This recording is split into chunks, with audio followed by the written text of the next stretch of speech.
গাজার রাফা সীমান্তে অন্তত 10,000 মানুষকে খাবার ও চিকিৎসা সহায়তা দিয়েছেন চট্টগ্রামের তরুণ আহমেদ রাফসান। নিজের মা ও বোনের নামে প্রতিষ্ঠিত ফাউন্ডেশনের ব্যানারে মিশর সীমান্তে 200 শরণার্থী পরিবারকে থাকার ব্যবস্থাও করে দিয়েছেন তিনি।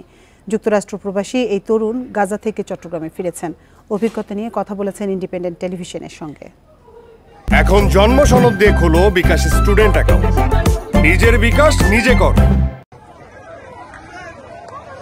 গাজায় ইসরায়েলের বর্বর হামলা চলছে প্রায় 9 মাস ধরে।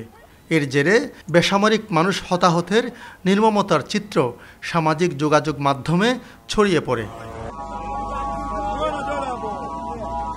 এসব ছবি আর অসহায় শিশুদের আর্তনাদ যুক্তরাষ্ট্রে বসবাসকারী চট্টগ্রামের তরুণ আহমেদ রাফসানকে নাড়া দেয়। আমেরিকান কয়েকজন স্বেচ্ছাসেবক নিয়ে তিনি ছুটে যান রাফা সীমান্তে। মা ও বোনের নামে প্রতিষ্ঠিত শিরিন সাজমিলা ফাউন্ডেশনের অর্থায়নে গেল ফেব্রুয়ারিতে প্রথমে ত্রাণ ও চিকিৎসা সেবা দেন দের আল বালা ক্যাম্পে। এরপর অন্যান্য এলাকায়ও সেবা দেয় ফাউন্ডেশনটি। 7-8 মাস ধরে এই প্রজেক্টটি চালাচ্ছি। প্রত্যেক দিন 250 থেকে 300 জন মানুষের চিকিৎসা, খাবার দাবার সহ সাইকোথেরাপি লেসেন বিভিন্ন আমরা প্রজেক্টের মাধ্যমে ওদের সাহায্য করে যাচ্ছি। আলহামদুলিল্লাহ এখন পর্যন্ত 10 থেকে 15,000 মানুষের কাছাকাছি আমরা পৌঁছতে পারছি। ফিলিস্তিনিদের পাশে বাংলাদেশকে পেয়ে কৃতজ্ঞতা জানিয়েছেন গাজায় কাজ করা স্থানীয় স্বেচ্ছাসেবকরা। ধন্যবাদ জানাই বাংলাদেশের মানুষকে, যেভাবে আমাদের সাহায্যের হাত বাড়িয়ে দিয়েছেন। আশা করছি সামনেও এটা অব্যাহত থাকবে। আমরা শিরিন সাজমিলা ফাউন্ডেশনের পক্ষে গাজার অসহায় শিশু আর মানুষদের সাথে আছি। সবাই পাশে থাকবেন এটা আশা করি। রাফা সীমান্তে কয়েক মাস ত্রাণ সহায়তা দিয়ে চট্টগ্রামে ফেরেন রাফসান। জানান গাজার বর্বরতা দেখে অনেক রাত নির্ঘুম কেটেছে তার। পরে স্থানীয় তরুণদের সাহায্য নিয়ে খাবার ও চিকিৎসার কাজ শুরু করেন। যারা সিরিয়াস পেশেন্ট থাকে, ইনজুর্ড হয়ে যায়, তাদেরকে মিশরে আমরা শরণার্থী হিসেবে আনার চেষ্টা করি, উদ্ধার করার চেষ্টা করি। একটি প্রোগ্রাম আমরা চালাই, কিন্তু এখন ভয়াবহতা আরও কয়েক গুণ বেড়ে গিয়েছে রাফাতে। রাফসান জানান হামলার চেয়ে খাবারের অভাবে বেশি মানুষ মারা যাচ্ছে গাজায়। আলমগীর সবুজ, ইন্ডিপেন্ডেন্ট নিউজ, চট্টগ্রাম। এ বিষয়ে কথা বলতে আমাদের সঙ্গে চট্টগ্রাম স্টুডিওতে আছেন শিরিন সাজমিরা ফাউন্ডেশনের নির্বাহী পরিচালক আহমেদ রাফসান। আহমেদ রাফসান, আপনাকে স্বাগত জানাচ্ছি আমাদের ইন্ডিপেন্ডেন্ট সংবাদে। শুরুতেই আপনার কাছে জানতে চাই যে এই যে 9 মাস ধরে গাজায় ইসরায়েলের বর্বর হামলা চলছে, আপনিও সেখানে ছুটে গিয়েছেন, খাবার এবং চিকিৎসা সহায়তা দিয়েছেন। তো আপনার শুরুটা কেমন ছিল, মানে আপনার জার্নিটা কেমন ছিল আসলে সে সময়? জি, আসসালামু আলাইকুম। ধন্যবাদ আমাকে সুযোগটি দেওয়ার জন্য।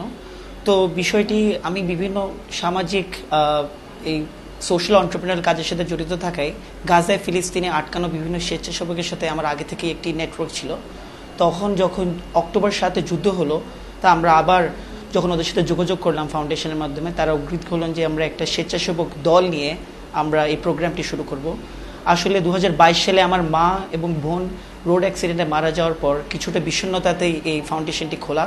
যখন আমি দেখি যে হয়তো আমার মতো দিশেহারা আরও অনেকেই গাজাতে আছেন, তাদের প্রিয়জনদের তারা হারাচ্ছেন, তাই ওই উদ্গ্রীবটা নিয়ে আমরা স্বেচ্ছাসেবক দলটি নিয়ে রাফা সীমান্তে গিয়ে প্রোগ্রামটি শুরু করলাম। শুরুতে আমাদের 30 জন স্বেচ্ছাসেবকের মতো ছিলেন, প্রত্যেকজনই গাজার বাসিন্দা। তাদের মধ্যে থেকে আমরা আস্তে আস্তে প্রথমত 200 থেকে 250 জন মানুষের খাবার দাবারের আমরা প্ল্যানিংটি শুরু করি, র মেটেরিয়ালস পাঠিয়ে ওখানে রান্নাবান্না করার সুযোগ। এরপর যারা জরুরি ভিত্তিতে বিভিন্ন ধরনের সিরিয়াসলি ইনজুর্ড থাকতেন, তাদের জন্য একটা মেডিকেল এইড, একজন ডাক্তারও আমাদের সাথে গাজায় ওই স্বেচ্ছাসেবক দলের সাথে নিযুক্ত।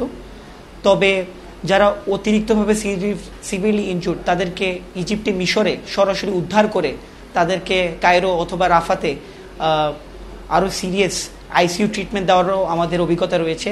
এই মুহূর্তে আলহামদুলিল্লাহ আমরা 10,000 গাজার বাসিন্দার কাছে পৌঁছতে পেরেছি এখন পর্যন্ত, আলহামদুলিল্লাহ। তো এই পুরো জার্নিটাতে আপনি কোনো ধরনের প্রতিবন্ধকতার মুখোমুখি হয়েছেন কিনা? জি, তো আমরা যখন ফেব্রুয়ারির 8 তারিখ রাফা সীমান্তর কাছাকাছি গিয়েছিলাম, আমি আপনাকে একটা ঘটনা বলছি। তো তখন বর্ডারের ওই পাশে এত বেশি গোলাবারুদ হয়েছে, পরিষ্কারভাবে আমরা স্বেচ্ছাসেবক দল সহ এটা দেখে আসলে খুবই নির্মমভাবে এটাকে আসলে ভাষায় প্রকাশ করা মানে যাবে না।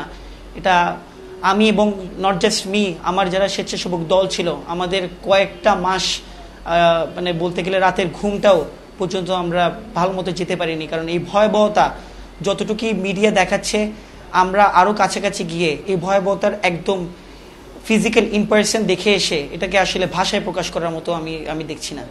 খুবই ভয়াবহ অবস্থা। এখন বিগত কয়েক মাস ধরে ভয়াবহতা আরও বেড়েছে। এখন এই ভয়াবহতা বাড়ার কারণে যে ক্যাজুয়ালিটিস, প্রত্যেক দিন যে শিশু এবং নারী মারা যাচ্ছে, এটার মাত্রা আরো বাড়ছে। জি আহমেদ রাফসান, আমরা আশা করি আসলে আপনার মতো আরো অনেকেই এগিয়ে আসুক গাজাবাসীর সহায়তায়। আপনাকে অসংখ্য ধন্যবাদ আমাদের সাথে যোগ দেওয়ার জন্য।